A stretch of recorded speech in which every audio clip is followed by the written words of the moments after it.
అందరికీ మరణాత.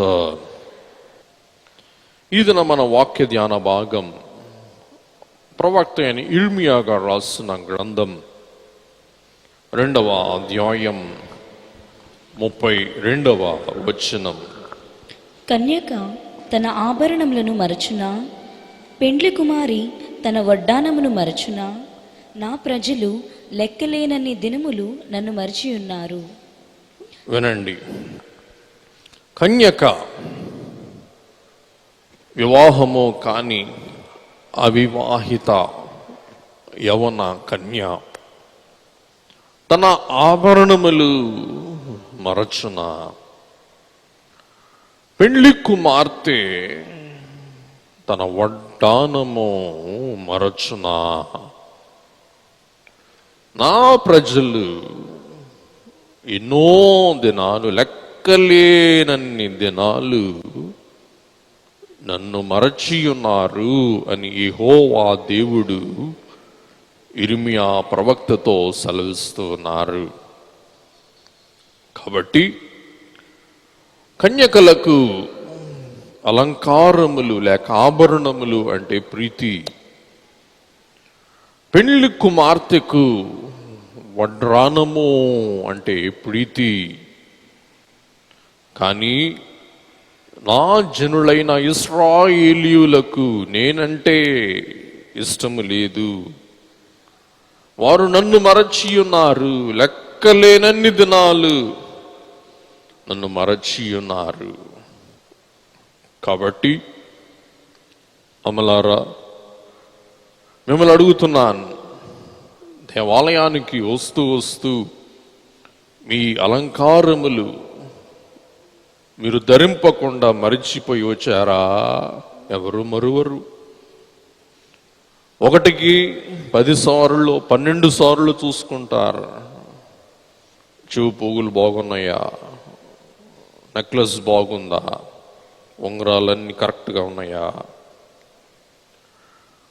కాబట్టి పెండ్లి కుమార్తె వడ్రానము మరచున, మన భాషలో చెప్పాలంటే పెండ్లి కుమార్తె లేక పెండ్లి అయిన ఒక స్త్రీ తన మంగళసూత్రం మరచున, తన తాళి మరచున.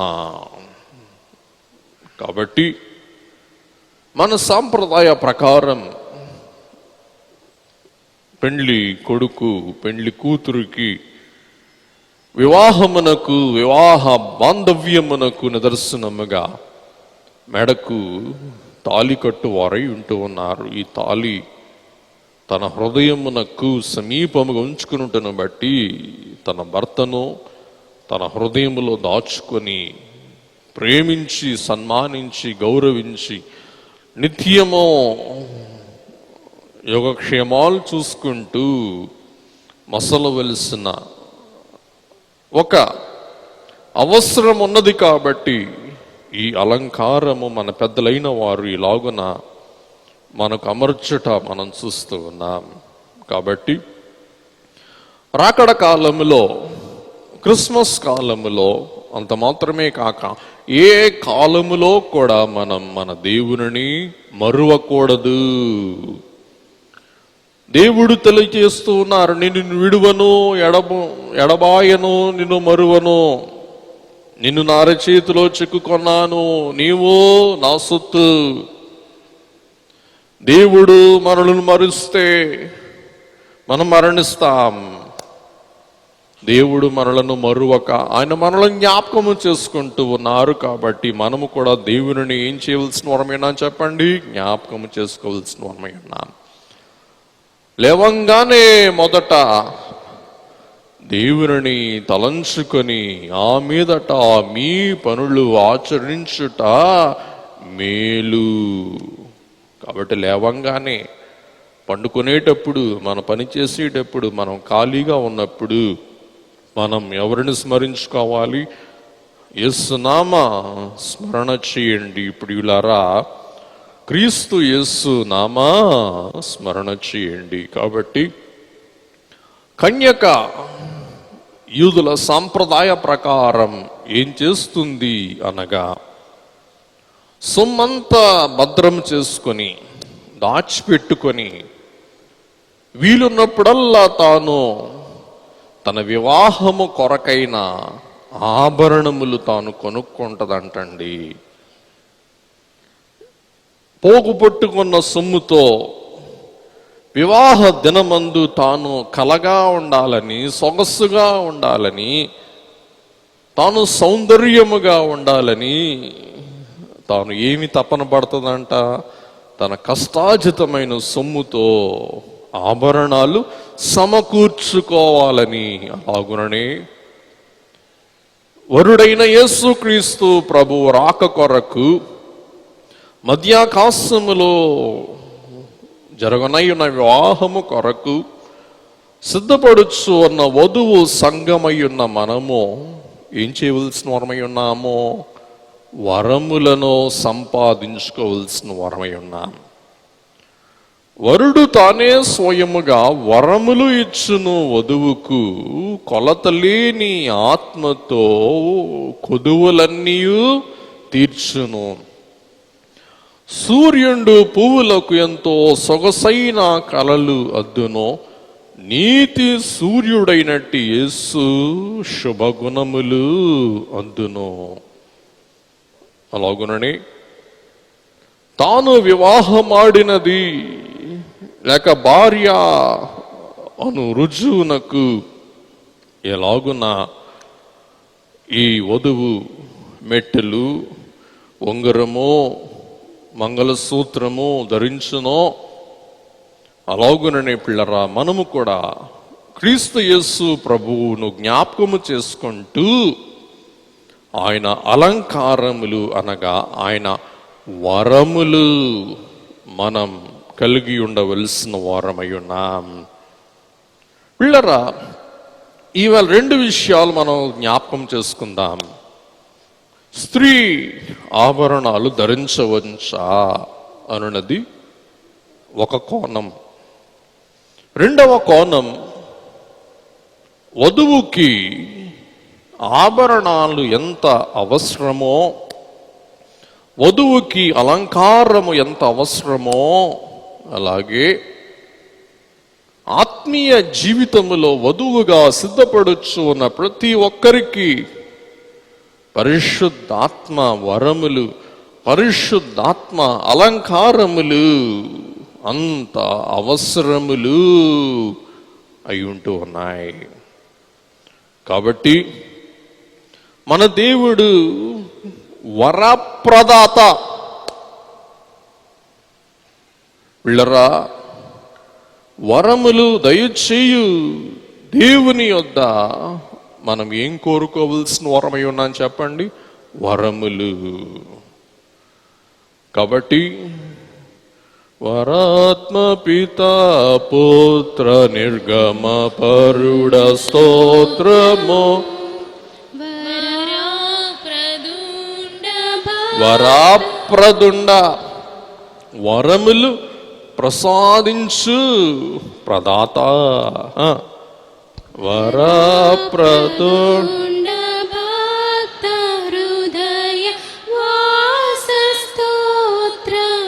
వరాప్రదుండ వరాలు ప్రదానము చేయు దాత, వరప్రదాత. అలాగుననే వరప్రదుండ భక్త హృదయ వాస స్తోత్రం. కాబట్టి మంగళసూత్రం ఎక్కడ ఉంటుంది చెప్పండి? హృదయం దగ్గర ఉంటుంది. కానీ ఆయన ఎక్కడ ఉంటారు చెప్పండి? మనలో, మన హృదయములో ఉంటారు. ఈ అలంకారములు అన్నవి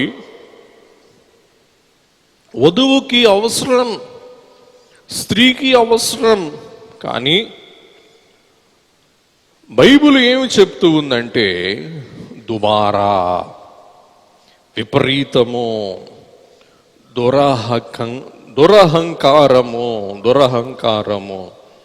గర్వము, మదము, పొగరు, ఇవి కలిగి ఆభరణాలు ధరించకూడదు.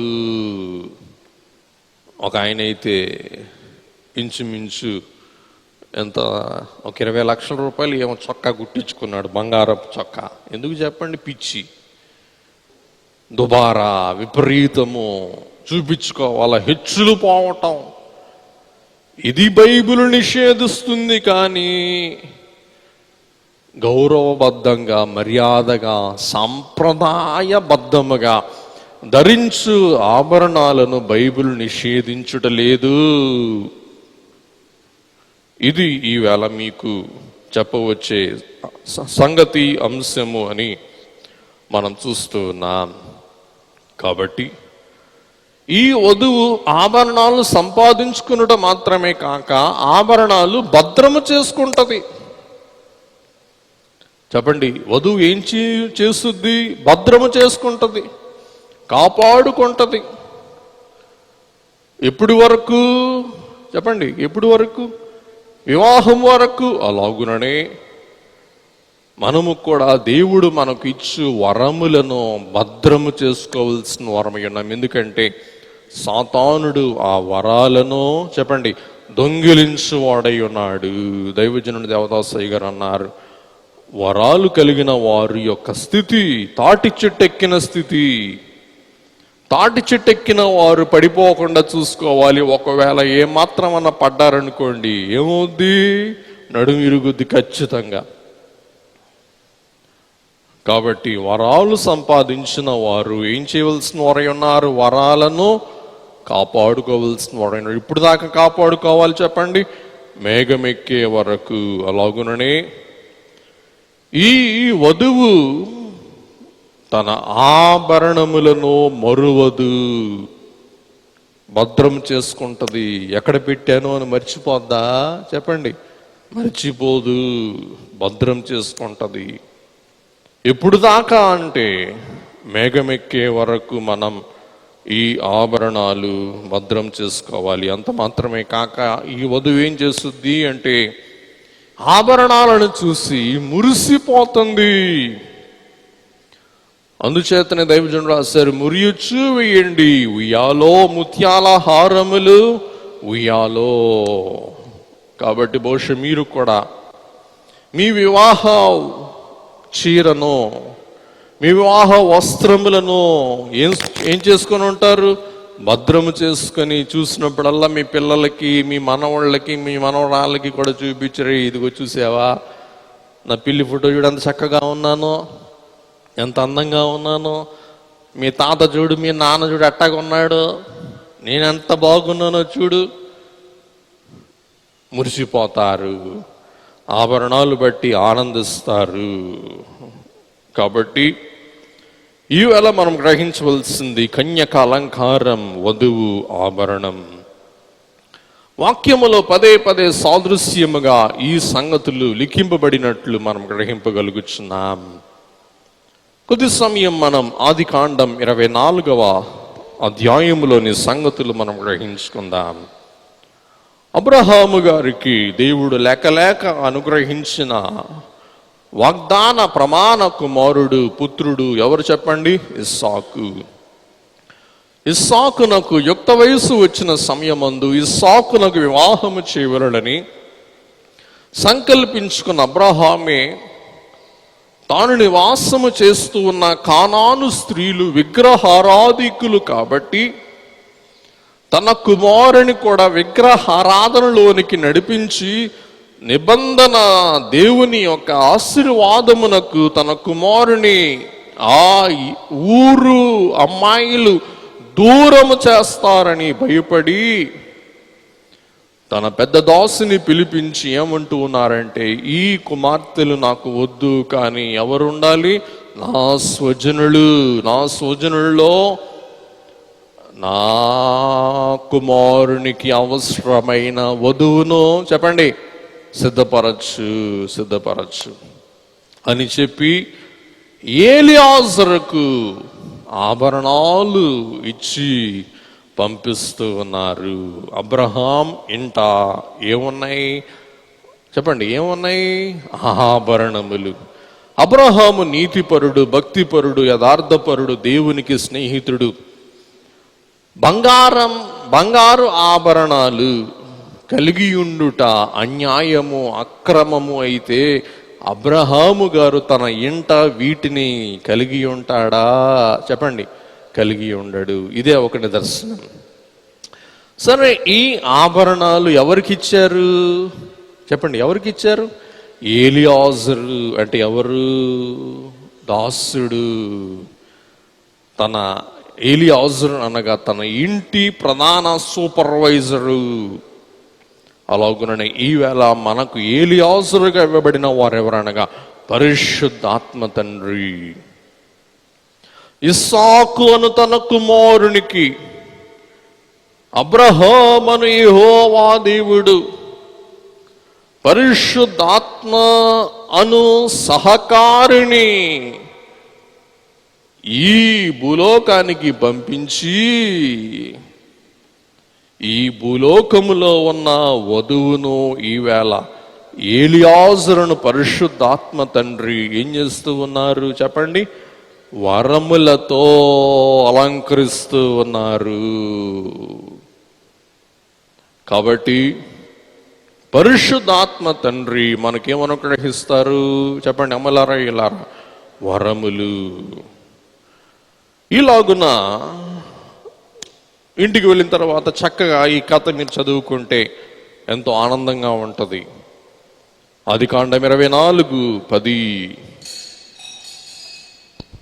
అతడు తన యజమానుని ఒంటెలలో 10 ఒంటెలను, తన యజమానుని ఆస్తిలో శ్రేష్టమైన నానా విధములగు వస్తువులను తీసుకొని పోయెను. చూసారా?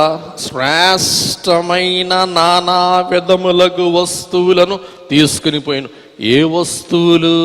చెప్పండి ఒకసారి, ఏ వస్తువులు? శ్రేష్టమైనవి. గమనించండి, శ్రేష్టమైనవి, వధువునకు ఇవ్వవలసినవి, వివాహమయ కావలసిన కన్యకకు ధరింప చేయవలసినవి. చెప్పండి, సెకండ్ హ్యాండ్ ఆభరణాలా, శ్రేష్ట ఆభరణాలా? అది శ్రేష్ట ఆభరణాలు, సెకండ్ హ్యాండ్ కాదండి. అలాగే పరిశుద్ధాత్మ తండ్రి మనకిచ్చు వరాలు శ్రేష్టమైన వరాలు. దేవా ఏమనుకోబాకండి, వంకాయ కూర వండే భాగ్యం నాకివ్వవా? మటన్ బిర్యానీ వండే వరం నాకివ్వవా? చెప్పండి, శ్రేష్టమైన వరాలా? చెప్పండి, ఏ వరాలు ఇవి? నోటి కూటి కొరకైన వరాలు. ఈ వరాలు అడగొచ్చా? చెప్పండి ఒకసారి, అడగొచ్చా? చెప్పండి, అడగకూడదు. ఏ వరాలు అడగాలి? ఆత్మీయ వరాలు. ఆ వరాలే ఏ వరాలు? శ్రేష్టమైన వరాలు. 22. ఒంటెలు త్రాగుట అయిన తరువాత ఆ మనుష్యుడు అరతులము ఎత్తుగల బంగారపు ముక్కు కమ్మిని ఆమె చేతులకు 10 తులముల ఎత్తుగల 2 బంగారు కడియములను తీసి నీవు ఎవరి కుమార్తెవు? దయచేసి నాతో చెప్పుము. నీ తండ్రి ఇంట మేము ఈ రాత్రి. కాబట్టి వినండి, ఏలియాజరు చేసిన 2 పనులు మీకు సందర్భం వచ్చింది కాబట్టి చెప్పి ముందుకు వెళ్తాను. గమనించాలి. 1 ప్రార్థన, 2వది స్తుతి. ప్రార్థన ఎప్పుడు చేశాడంటే బావి దగ్గర కూర్చొని, దేవా మా యజమాని ఏమో నా పెద్ద పని పెట్టాడు, ఎక్కడ అబ్బాయిని చూపించవయ్యా అంటే నేనేం చెయ్యాలి? అప్పుడు ఫోటోలు ఉన్నాయా? లేవు. సెల్లు ఉన్నాయా? లేవు. అబ్బాయి గురించి ఏమని చెప్పాలి? బావి దగ్గర కూర్చొని తాను ప్రార్థన చేస్తూ ఉన్నాడు. ఎవరైతే నాకు నా ఒంటెలకు నీళ్లు పోస్తుందో ఆమె వధువు. చూసారా? ఇది అబ్రహాం దాసుడైన ఏలియాజర్ నిరీక్షణ. ఇప్పుడు దేవుడు ఏం చేసి తీరాలి? ఖచ్చితంగా ఆ అమ్మాయినే పంపించి తీరాలి. ఏలియాజరు దేవునికే ఒక సవాల్ పెట్టాడు. దేవా నువ్వేం చేస్తావు నాకు అనవసరం. యవతే అంటే ఎవరైనా సరే, ఏ అమ్మాయి అయినా సరే వచ్చి నాకు నా ఒంటెలకు నీళ్లు పోస్తే ఆ అమ్మాయే నా యజమాని ఇంటి చెప్పండి కోడలు.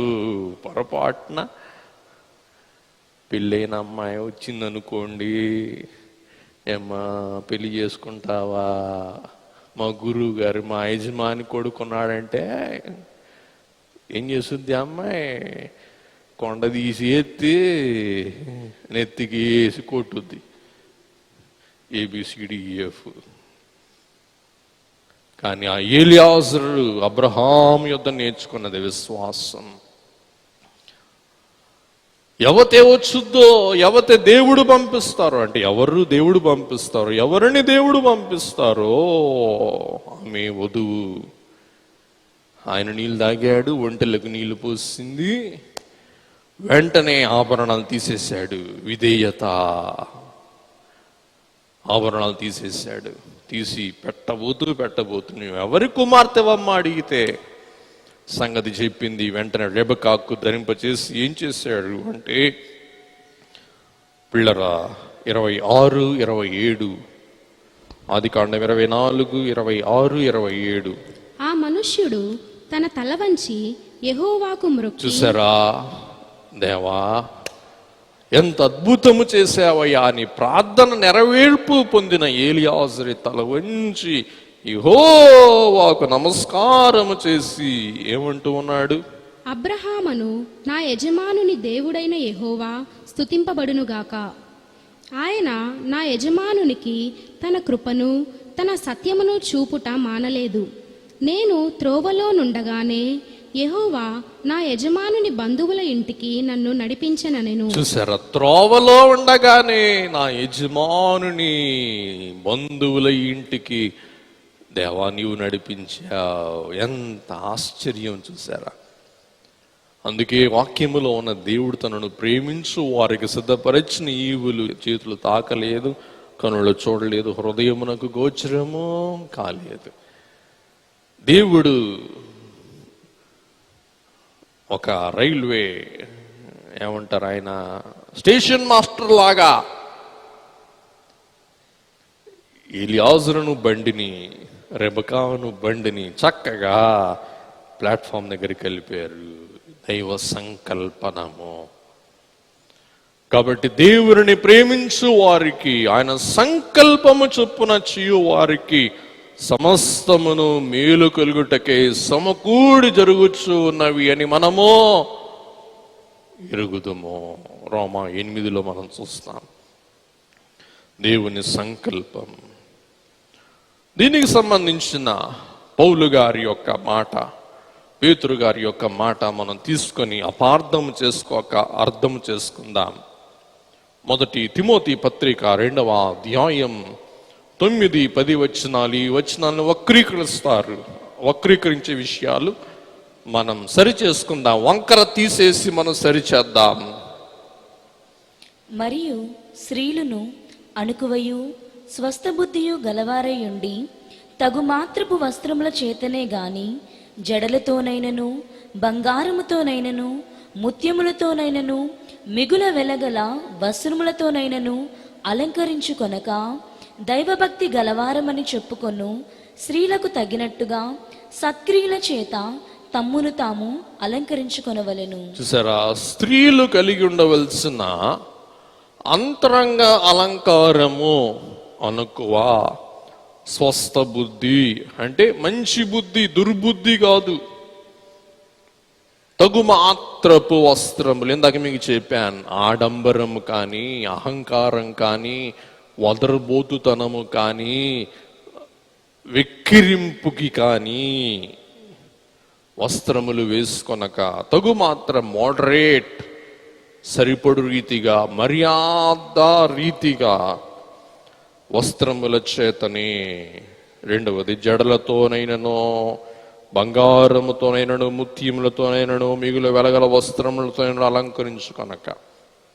అమ్మ స్త్రీలారా వినండి, అపార్థం చేసుకోబాకండి. కొంచెం అభ్యంతరంగా మాట్లాడుతున్నా అనుకోబాకండి దయచేసి, వాక్యం మీకు వివరిస్తున్నాను. జడలు అల్లుకోవద్దన్నారు ఏంటి అంటారు. ఆ కాలంలో ఏంటి సంగతి అంటే వాళ్ళు జడలు అల్లుకుంటూ జడల్లోనే బంగారం ముత్యాలు అల్లుకునే వాళ్ళంట. అది పౌలు గారు వద్దంటున్నారు. అతి యాలవెర్రి, ఇంకా అహంకారం, దురహంకారం, ఇవి పౌలు గారు కత్తిస్తున్నారు. కానీ జడలేసుకోవద్దని, కటింగ్ చేసుకోమని, ఇంకోలాగా ఉండమని కాదండి. గమనించండి, తప్పది. ఇది మనం అపార్థం చేసుకోకూడదు, కానీ అర్థం చేసుకోవాలి. అదే పేతురు గారు కూడా అంటారు, 1 పేతురు 3:3, జడలు అల్లుకొనుటయు బంగారు నగలు పెట్టుకొనుటయు వస్త్రములు ధరించుకొనుటయను వెలుపటి అలంకారము మీకు అలంకారముగా ఉండక, సాధువైనట్టియు మృదువైనట్టియునైన గుణమును అక్షయాలంకారములు గల మీ హృదయపు అంతరంగ స్వభావము మీకు అలంకారముగా ఉండవలెను. అది దేవుని దృష్టికి మిగుల విలువగలది. కాబట్టి తగు మాత్రము అంటే మోడరేట్, డీసెంట్, మర్యాదగా అలంకరించుకోండి, కానీ అమర్యాదగా అలంకరించుకోవద్దు. బంగారమే గనక నిషేధమైతే దేవుని వాక్యములో బంగారము గూర్చి, అలంకారము గూర్చి, ఆభరణములు గూర్చి అనేకమైన సాదృశ్యములు, అనేకమైన ఉపమానములు, అనేకమైన పోలికలు దేవుడు కలిగించుట, వాక్యములు అనేకులు ఆభరణములు కలిగి ధరించి వారు కలగలిగి జీవించటం మనం చూస్తాం. ఆ రెఫరెన్స్లు మీకు ఈవేళ చూపిస్తూ ఉన్నాను. త్వరగా మనం ముందుకు వెళ్దాం. ఆదికాండం 2, 10, 11, 12.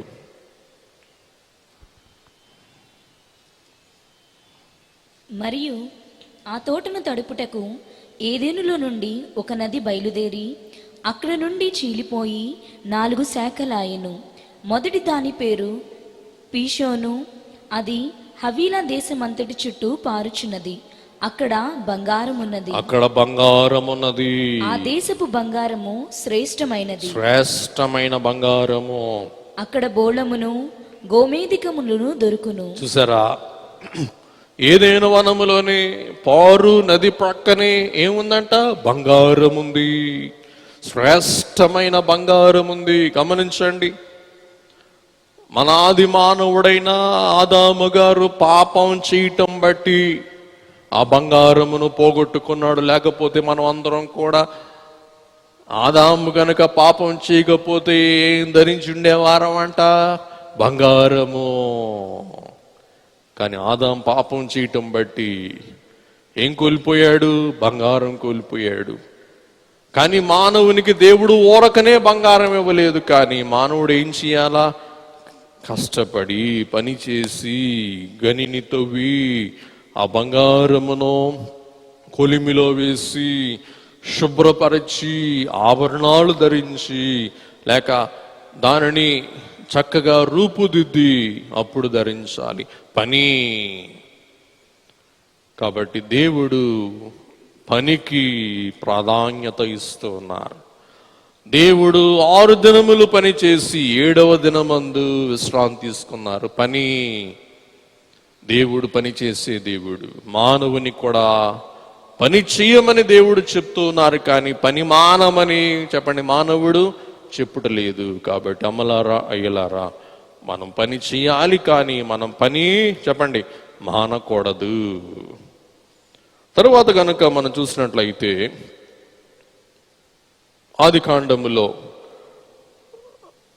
అబ్రహాము గారు ఆభరణములు కలిగి ఉన్నారు. తర్వాత అబ్రహాము గారి జీవితంలోని మరి ఒక సంఘటన ఆదికాండ గ్రంథం 14వ అధ్యాయం 20వ వచనములో సొదొమ గొమొర్రాకు చెరపట్టి కొనిపోబడిన లోతును తీసుకుని వస్తూ సొదొమ గొమొర్రా యొక్క ఆస్తిని తెస్తూ విజయముతో వస్తూ ఉన్న అబ్రహామును ఎవరు ఎదుర్కొన్నారంటే మెల్కీసెదెకు రాజు. ఈ మెల్కీసెదెకు రాజుకి అబ్రహాము గారు తన ఆస్తిలో 10వ భాగం ఇచ్చినట్లు వాక్యములో మనం చూస్తూ ఉన్నాం. ఆదికాండం 14, 20. నీ శత్రువులను నీ చేతికి అప్పగించిన సర్వోన్నతుడగు దేవుడు స్తుతింపబడునుగాక అనియూ చెప్పెను. అప్పుడతడు అన్నిటిలో ఇతనికి 10వ వంతు ఇచ్చెను. చూసారా, అన్నిటిలో 10వ వంతు ఇచ్చిన మెల్కీసెదెకు యేసు ప్రభువుకు సాదృశ్యం. అన్నిటిలో బహుశా బంగారములో, వజ్రాలలో, మాణిక్యాలలో తాను ఏం చేశాడు? మెల్కీసెదెకు అనగా యేసు ప్రభువుకు ముంగుర్తు. మెల్కీసెదెకుకు ఏమి ఇచ్చారు చెప్పండి? 10వ వంతు. బంగారము శ్రేష్టము కాకపోతే, బంగారం మంచిది కాకపోతే, బంగారము కలిగి ఉండుట అన్యాయము అక్రమము అయితే, అబ్రహాము గారు కలిగిన వాటిలో నుండి శ్రేష్టమైన వాటిని మెల్కీసెదెకుకు ఇచ్చేవారా? నా మాట అర్థమవుతుందా? ఇచ్చేవారా? చెప్పండి, ఇచ్చేవారా? ఇచ్చేవారు కాదు. మెల్కీసెదెకు వాటిని అంగీకరించేవారా? అంగీకరించేవారు కాదు. అంచేత బంగారం నిషేధం కాదు, కానీ బంగారం నిబద్ధతతో ధరించుట అది ఏమాత్రము కూడా అనంగీకారము కాదు అని మనం గ్రహింపగలుగుతున్నాం. కాబట్టి ఆదికాండం 41వ అధ్యాయం 42వ వచనములో అబ్రహాము గారి మనవడైన యోసేపు శ్రమలు భరించి, శ్రమలు జయించి, తాను ఫరో ఆస్థానమందు సింహాసనాసీనుడై ఉన్నప్పుడు జరిగిన సంఘటన వాక్యము నుండి మీరే చూడండి ఒకసారి. మరియు ఫరో తన చేతినున్న తన ఉంగరము తీసి యోసేపు చేతిని పెట్టి సన్నపు నారబట్టలు అతనికి తొడిగించి అతని మెడకు బంగారు గొలుసు వేసి. చాలు. ఫరో తన చేతికి ఉన్న బంగారు ఉంగరం తీసి ఎవరికి పెట్టారంట? యోసేపుకు. యోసేపు మెడకి ఏమేశారంట ఫరో? బంగారపు, చెప్పండి, గొలుసు. ఆ కాలములో నీతిమంతులలో ఒక గొప్ప నీతిమంతుడు, సత్యవర్తనుడు, సజ్జనుడు ఎవరు? యోసేపు. బంగారం ధరించడం నిషేధమైతే యోసేపు ఏమనేవాడు ఫరోతో? ఫరో ఈ ఉంగరం వద్దు, ఈ గొలుసు వద్దు, నేను పెట్టుకోను అనేవాడు. యోసేపు అన్నాడా? చెప్పండి, అనలేదు. కాబట్టి నిబద్ధతతో నిరాడంబరముగా అలంకారముగా బంగారము ధరించడం నిషేధము కాదు. అలాగుననే మరి ఒక నీతిమంతుడు అబ్రహాము గారి కాలములో మనకు కనబడుతూ ఉన్నారు. వారు ఎవరనగా యోబు. ఒకసారి యోబు గ్రంథములో ఉన్న ఈ సత్యమును కూడా మనం గ్రహిద్దాం. యోబు గ్రంథం 42వ అధ్యాయం 11వ వచనం.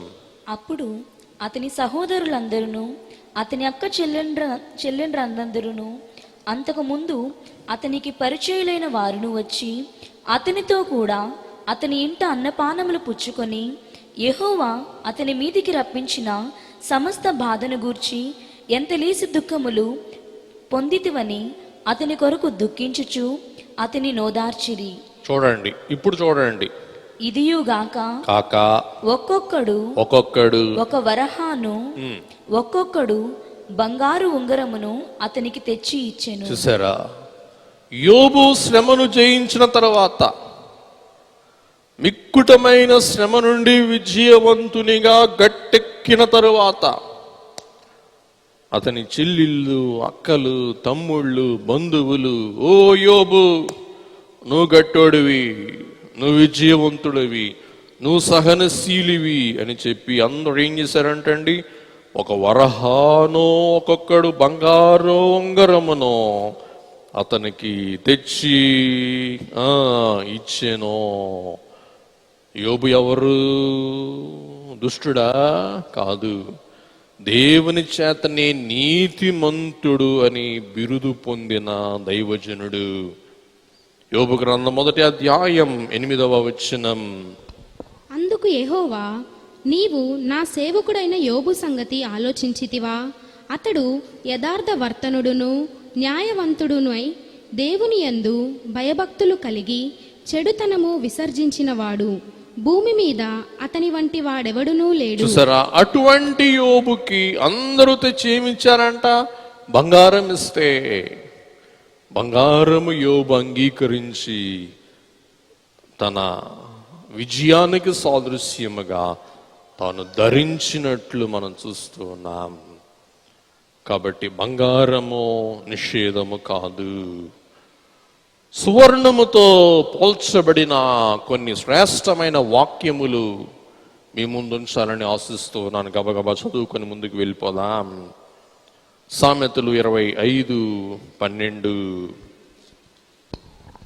బంగారు కర్ణభూషణమెట్టిదో అపరంజి ఆభరణమెట్టిదో వినువాని చెవికి జ్ఞానము గల ఉపదేశకుడు అట్టివాడు. చూసారా,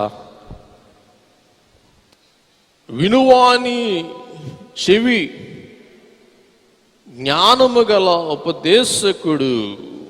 వినువాని చెవికి జ్ఞానము గల ఉపదేశకుడు ఎటువంటి వాడు అంటే బంగారు కర్ణభూషం వంటి వాడు, అపరంజి ఆభరణం వంటి వాడు అని పోలిక సొలొమోను మహారాజు తెలియజేస్తూ ఉన్నాడు.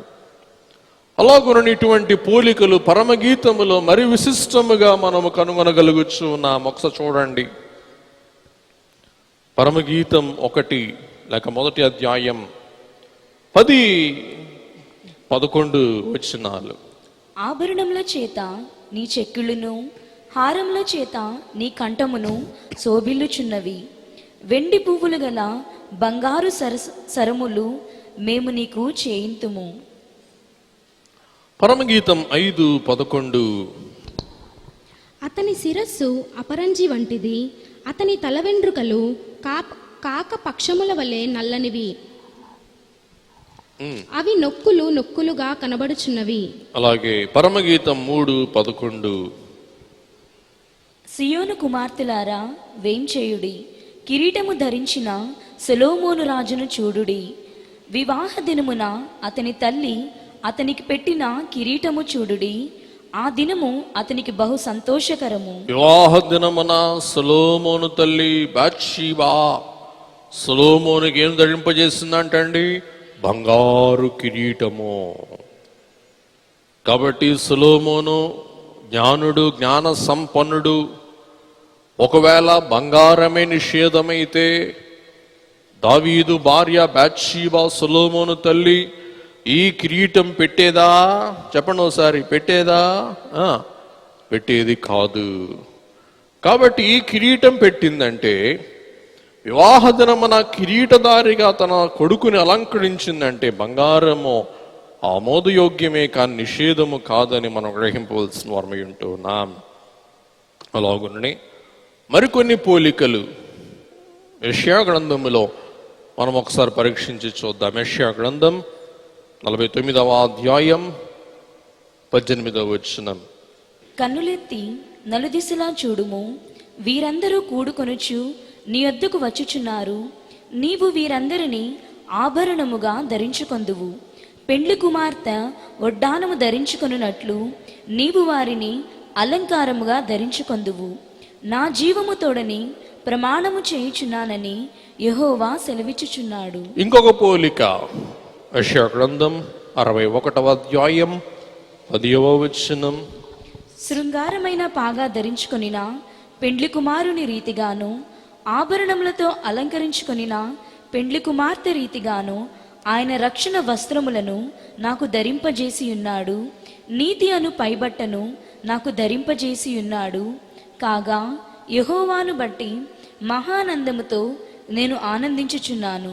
నా దేవుని బట్టి నా ఆత్మ ఉల్లసించుచున్నది. చూసారా, మరణ పెండ్లి కుమార్తె ఆభరణములతో ధరింప చేయబడిన రీతిగా ఆయనను ధరింపచేసినాడు. అలాగే యెహెజ్కేలు గ్రంథములో వెడనాడబడిన యోధా సంఘం విషయములో ప్రభువు ఎలాగున యోధా సంఘమును మరలా పట్టి తన చెక్కున పెట్టుకొని చక్కగా స్నానము చేసి శుభ్రపరచి పెండ్లి కుమార్తె రీతిగా యోధా సంఘమును రూపుదిద్దారో వాక్యము ద్వారా మనం గ్రహింపగలుగుతున్నాం. యెహెజ్కేలు గ్రంథం 16వ అధ్యాయం 10 నుండి 14 వచనాలు. విచిత్రమైన కుట్టుపని చేసిన వస్త్రము నీకు ధరింపజేసితిని, సన్నమైన ఎర్రని చర్మముతో చేయబడిన పాదరక్షలు నీకు తొడిగించితిని, సన్నపు అవిసనార బట్ట నీకు వేయించితిని, నీకు పట్టుబట్ట ధరింపజేసితిని, మరియు ఆభరణముల చేత నిన్ను అలంకరించి, నీ చేతులకు కడియములు పెట్టి, నీ మెడకు గొలుసు తగిలించి, నీ చెవులకును ముక్కుకును పోగులను, నీ తలకు కిరీటమును పెట్టించితిని. ఈలాగు బంగారుతోనూ వెండితోనూ నేను నిన్ను అలంకరించి, సన్నపు అవిసనారయు పట్టును విచిత్రపు కుట్టు పనియు గల బట్టలను నీకు ధరింపజేసి, గోధుమలను తేనెయు నూనెయు నీకాహారముగా ఇయ్యగా, నీవు మిక్కిలి సౌందర్యవతివై రాణియగునంతగా అభివృద్ధి నొందితివి. నేను నీకనుగ్రహించిన నా ప్రభావము చేత నీ సౌందర్యము పరిపూర్ణము కాగా, అన్యజనులు దాని చూచి నీ కీర్తి ప్రశంసించుచూ వచ్చిరి. చూసారా, యేసుక్రీస్తు ప్రభు విడనాడబడిన యోధా సంఘమును అలంకరించి అందరూ కూడా అతిశయించినట్లు ఈ యోధా సంఘమును నేను తయారు చేశానని ప్రభు సెలవిస్తూ ఉన్నారు. వ్రతము, పశ్చాత్తాపము, దీక్షకు ప్రతిగా ఇశ్రాయేలీయులైన వారు ఆభరణములను సీనాయి దగ్గర తీసివేసిన వారై ఉన్నారు. ఆభరణములు తీసివేయుట దుఃఖమునకు, విలాపమునకు, వ్రతమునకు, పాప ప్రాయశ్చిత్తమునకు ఒక నిదర్శనముగా వాక్యము మనకు సెలవిస్తూ ఉన్నది. నిర్గమాకాండ 33వ అధ్యాయం 4, 5, 6 వచనములు. ప్రజలు ఆ దుర్వార్తను విని దుఃఖించిరి, ఎవడును ఆభరణములను ధరించుకొనలేదు. ఆభరణం ధరించుకొనలేదు. 32వ అధ్యాయం మీరు చూస్తే 32వ అధ్యాయములో అహరోనుకు వారు ఇచ్చిన మాటను బట్టి, తెలియచేసిన మాటను బట్టి వినండి, వారు ఏం చేశారు? బంగారం అంతా పోగు చేసి వెండి దూడను తయారు చేసిన వారై ఉన్నారు. బంగారు దూడను చెప్పండి తయారు చేసిన వారు, బంగారు దూడను తయారు చేసిన వారై ఉన్నారు. కాబట్టి ఆ విగ్రహమును మోషే తన పలకలతో పగలగొట్టి దహించి వేసిన వారై ఉన్నారు. అటు పిమ్మట దేవుడు ఇశ్రాయేలీయులైన వారికి తీర్పు తీరుస్తానన్న మాటను బట్టి ఇశ్రాయేలీయులు పశ్చాత్తాప్తులై తమ బంగారమును తీసివేశారు. కాబట్టి బంగారమును తీసివేయుట ఆవేదనకు, ఆందోళనకు, వ్రతమునకు, పశ్చాత్తాపమునకు, దుఃఖమునకు ఒక సూచనగా మనకు కనబడుతూ ఉన్నది. అలాగుననే వీరికి బంగారం ఎక్కడిది అనగా వినండి, వీరు ఐగుప్తు దేశములో బానిసలు. దేవుడు యెహోవా దేవుడు ఇశ్రాయేలీయుల వారికి సెలవిచ్చిన మాట ఏంటంటే, మీరు ఐగుప్తీయులైన వారి యొద్ద బంగారమును దోచుకొనండి. చెప్పండి, దోచుకోవచ్చా? చెప్పండి, దోచుకోవచ్చా? చెప్పండి, దోచుకోవచ్చా? అమ్మ మీ పక్కన దగ్గర దోచేసుకోండి. దోచుకుంటారా? దోచుకోకూడదు, తప్పు అది. కానీ దేవుడు ఎందుకు ఆ మాట అన్నారంటే వినండి, ఆ దోపుడు సొమ్ము వీరికి న్యాయబద్ధముగా ఇవ్వవలసిన జీతము. బానిసలైన వీరికి ఐగుప్తీయులు జీతం ఇవ్వకుండా వెట్టి చాకిరీ చేయించుకొని వీరిని ఇబ్బంది పెట్టిన కారణమున దేవుడు ఐగుప్తీయుల మనస్సు కరిగించి బంగారం ఇవ్వమనగానే ఐగుప్తులు ఏం చేశారంటండి? చెప్పండి, బంగారం ఇచ్చి వేశారు. వీరు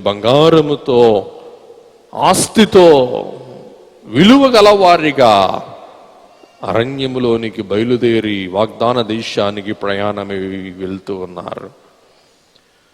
దోచుకొనుట అనగా వీరికి న్యాయముగా ఇవ్వవలసిన సొమ్ము, కానీ వీరికి అన్యాయముగా ఇచ్చే సొమ్ము కాదు. కాబట్టి న్యాయముగా నీకు చెందినది నీ ఆస్తి అవుతుంది, అన్యాయముగా నీకు చెందినది లంచమవుతుంది. కాబట్టి లంచమును దేవుని వాక్యం ఖండిస్తూ ఉన్నది. అలాగుననే ఇంకా మనం చూసినట్లయితే ఆ వేదనకు పశ్చాత్తాపము నిదర్శనముగా ఆదికాండం 35వ అధ్యాయంలో మొదటి 4 వచనాలు చదవండమ్మా. అందులో ఉన్న సంగతి మనం చూసి మనం త్వరగా ముగింపులోకి వెళ్దాం. దేవుడు యాకోబుతో, నీవు లేచి బేతేలునకు వెళ్ళి అక్కడ నివసించి నీ సహోదరుడైన ఏశావు ఎదుట నుండి నీవు పారిపోయినప్పుడు నీకు కనబడిన దేవునికి అక్కడ బలిపీఠము కట్టుమని చెప్పగా, యాకోబు తన ఇంటివారితోనూ తన యొద్దనున్న వారందరితోనూ మీ యొద్దనున్న అన్య దేవతలను పారవేసి మిమ్మును మీరు శుచిపరచుకొని మీ వస్త్రములను మార్చుకొనుడి. అన్య దేవతలను తీసివేసి మార్చుకొనుడి. అమ్మ చదువు. మనము లేచి బేతేలునకు వెళ్ళుదము. నా శ్రమ దినమున నాకు ఉత్తరమిచ్చి నేను వెళ్ళిన మార్గమున నాకు తోడైయుండిన దేవునికి బలిపీఠమును అక్కడ కట్టెదనని చెప్పెను. వారు తమ యొద్దనున్న అన్య దేవతలన్నిటినీ తమ చెవులనున్న పోగులను యాకోబునకు అప్పగింపగా, యాకోబు షెకెము దగ్గరనున్న మస్తకి వృక్షము క్రింద వాటిని దాచిపెట్టెను. చూసారా, ఈ చెవు పోగులు వీటి మీద ఏ బొమ్మలున్నాయి? అన్య దేవుళ్ళు, అన్య దేవతలు. ఇంతకుముందు ఎదిరింపులప్పుడు దయ్యాలు వెళ్ళకుండా మొండిగా ఉన్నప్పుడు అవి చెప్తూ ఉండి ఏమనంటే, పీరువాలో బొమ్మ దాచిపెట్టుకుంది, అందుకే నేను పోవట్లా, ఆ బొమ్మ తీసేస్తే పోతా. ఈ సైన్యంలో బొమ్మలు పెట్టి మంత్రాలు పెట్టి పూజ చేశారు, అది తీసేస్తే పోతా అంటూ ఉండే అన్నమాట. కాబట్టి యాకోబు ఆభరణాలు తీసివేయమంది. ఏ ఆభరణాలంటే అన్యాభరణాలు. ఈ అన్య ఆభరణాల మీద ఆ దేవతల దేవుళ్ళ బొమ్మలు ఉన్నాయి. తెరాఫీము రాహేల్ దాచిపెట్టింది, అన్య దేవుళ్ళ శిల. దీనిని బట్టి రాహేలుకు శాపం వచ్చింది. అలాగుననే ఆ బొమ్మలు తీసివేయటను బట్టి యాకోబుకి ఏశావు మీద జయం వచ్చింది. కాబట్టి దేవుడు యాకోబుకు చెప్పిన మాటను బట్టి యాకోబు ఎప్పుడైతే తన భార్యల దగ్గర తన బిడ్డల దగ్గర అన్య దేవుళ్ళ దేవతల బంగారం తీసివేశాడో, యాకోబు ఏం చేశాడు? దానిని పాతిపెట్టి వేసాడు. అలాగుననే మనలో ఉన్న ప్రతి విధమైన విగ్రహమును, అన్యాచారమును, అనాచారమును చెప్పండి, ఏం చేసేయాలా? చెప్పాలా? పాతి పెట్టాలి. ఇవాళ మనకు కూడా అనాచారాలు ఉంటాయి. ఈశాన్యం అని, వినాశం అని, ఇంకేంటి మంచి రోజని, తిథి అని, నక్షత్రం అని, ఇవన్నీ దేవుడు ధర్మశాస్త్రం ఖండిస్తూ ఉంది. మనం అలాగూ చేయకూడదు. దేవుడు పగలను రాత్రిని మంచిది అన్నారు.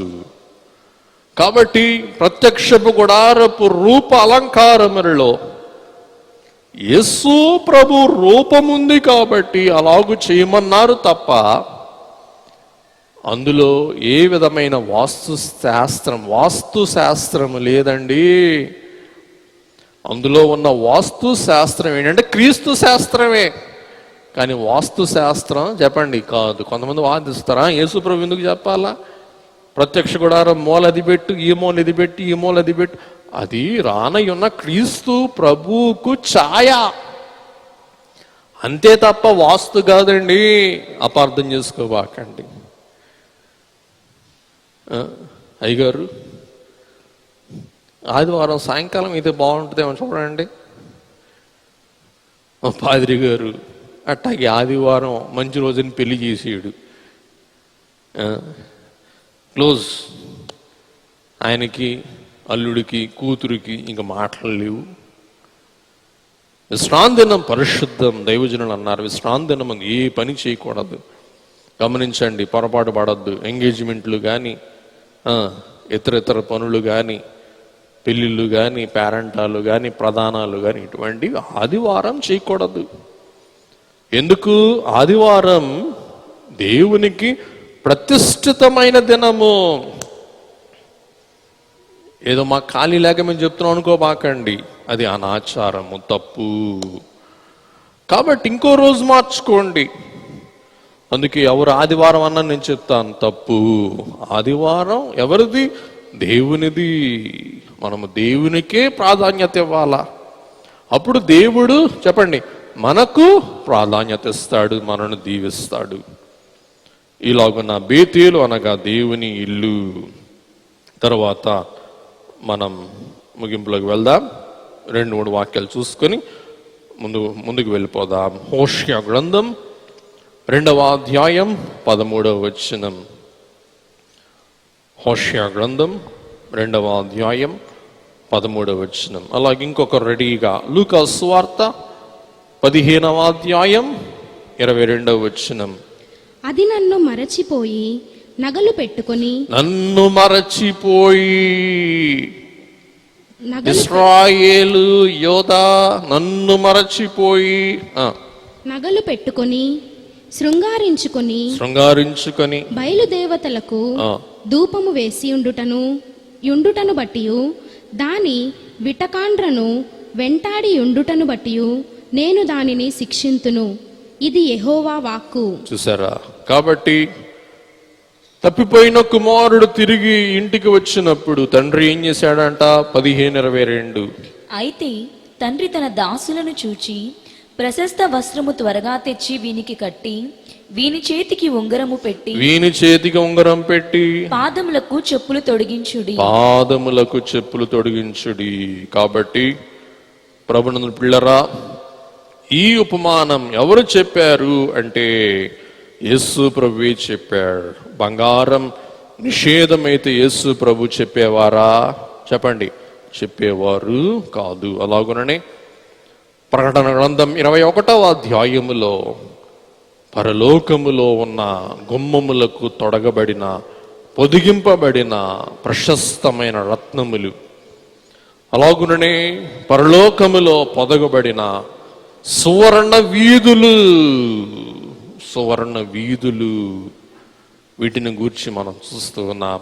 సువర్ణం, ప్రశస్త రత్నం నిషేధమైతే దేవుడు ఎందుకు ఒప్పుకుంటారు?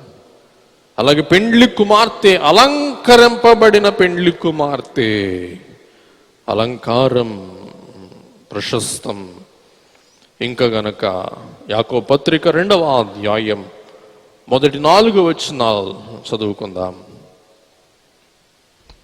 నా సహోదరులారా, మహిమా స్వరూపియగు మన ప్రభువైన యేసుక్రీస్తును గూర్చిన విశ్వాస విషయములో మోమాటము గలవారై ఉండకుడి. ఎలాగనగా బంగారు ఉంగరము పెట్టుకొని ప్రశస్త వస్త్రములు ధరించుకొనిన ఒకడు మీ సమాజ మందిరములోనికి వచ్చినప్పుడు మురికి బట్టలు కట్టుకొనిన దరిద్రుడును లోపలికి వచ్చినేడలా మీరు ప్రశస్త వస్త్రములు ధరించుకొనిన వానిని చూచి సన్మానించి నీవిక్కడ మంచి స్థలమందు కూర్చుండుమని చెప్పి ఆ దరిద్రునితో నీవక్కడ నిలువుము, లేక ఇక్కడ నా పాదపీఠమునకు దిగువను కూర్చుండుమని చెప్పినేడలా మీ మనస్సులలో భేదములు పెట్టుకుని మీరు దురాలోచనతో విమర్శ చేసిన వారగుదురు కారా? కాబట్టి పక్షపాతము మంచిది కాదు. ఇక్కడ యాకోబు గారు చెప్పే మాట అదనమాట అండి. సరే, చివరిగా మనం ఒక వాగ్దానం, ఒక హెచ్చరికతో ముగించుకుందాం. యెషయా గ్రంథం 54:10-13 కొత్త సంవత్సరం వాగ్దానంగా రాసుకోండి. అలాగుననే ఇది అభయ వాక్కుగా రాసుకోండి. యెషయా 54 10-13. పర్వతములు తొలగిపోయినను, మెట్టులు తత్తరిల్లినను, నా కృప నిన్ను విడిచిపోదు. సమాధాన విషయమైన నా నిబంధన తొలగిపోదు అని నీయందు జాలిపడు యెహోవా సెలవిచ్చుచున్నాడు. ప్రయాసపడి గాలివాన చేత కొట్టబడి ఆదరణ లేక యున్నదానా, నేను నీ లాంఛనములతో నీ కట్టడమును కట్టుదును,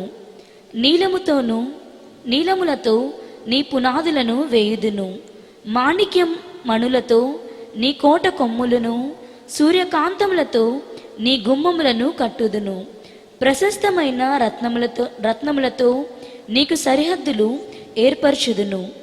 నీ పిల్లలందరూ యెహోవా చేత ఉపదేశమునందుదురు, నీ పిల్లలకు అధిక విశ్రాంతి కలుగును. ద్వితీయోపదేశకాండ గ్రంథం 8వ అధ్యాయం 18వ వచనం. కాగా నీ దేవుడైన యెహోవాను జ్ఞాపకము చేసుకొనవలెను. వినండి, నీ దేవుడని యెహోవాను జ్ఞాపకము చేసుకొనండి. ఏలయనగా తాను నీ పితరులతో ప్రమాణము చేసినట్లు తన నిబంధనను నేటి వలె స్థాపింపవలనని మీరు భాగ్యము సంపాదించుకొనుటకై మీకు సామర్థ్యము కలుగజేయువాడు ఆయనే. మీకు సామర్థ్యము కలుగచేయువాడు ఆయనే. చూసారా, మీరు భాగ్యము సంపాదించుకొనుటకు మీకు సామర్థ్యము కలుగచేయువాడు ఆయనే. ఆభరణం మంచిది, కానీ ఎప్పుడు ఆభరణం మన విగ్రహం కాకూడదు. మన నిగ్రహ శక్తిని అది తొలగించకూడదు. నీ నిగ్రహ శక్తిని ఏది తొలగిస్తుందో అది నీకు విగ్రహం అవుద్ది. నువ్వు పండుకుంటే దొంగ వచ్చి నీ గొలుసు తీసుకుపోతున్నాడు అనుకుంటే బేవ్ మనకి యాక్టేసావు అనుకో, అది నీ విగ్రహం. దేవాలయంలో కూర్చొని నిజమే కదా, బీరువా తాళం వేసానా, నెక్లెస్ బ్యాంకులో పెట్టానా, పుట్టింట్లో పెట్టానా అని నీ మనస్సు నీ నెక్లెస్ మీద ఉంటే అదే ఏమవుతుంది, నీ విగ్రహం అవుతుంది. కాబట్టి నీకు భాగ్యము సంపాదించుకున్నటకై సామర్థ్యము కలుగొచ్చి వాడు ఆయనే. అలాగున అలంకరింపబడిన పెండ్లి కుమార్తె వలె మనం అలంకృతుడైన వరుడైన క్రీస్తు యేసు ప్రభు రాకకు ఆత్మ వరములతో నింపబడి అటు వరములతో ప్రకాశించి మేఘారోహణములో వారు ఎదుర్కొనగల ధన్యత, దీవెన వరప్రదాత అయిన పరిశుద్ధాత్మ తండ్రి ద్వారా ప్రభు మనకు అనుగ్రహించును గాక. ఆమేన్.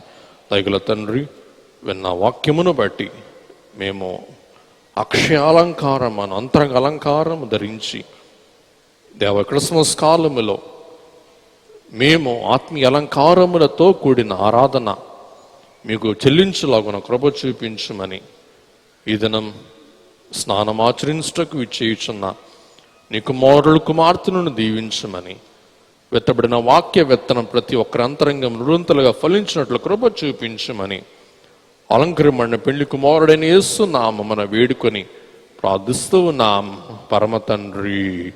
ఆమేన్.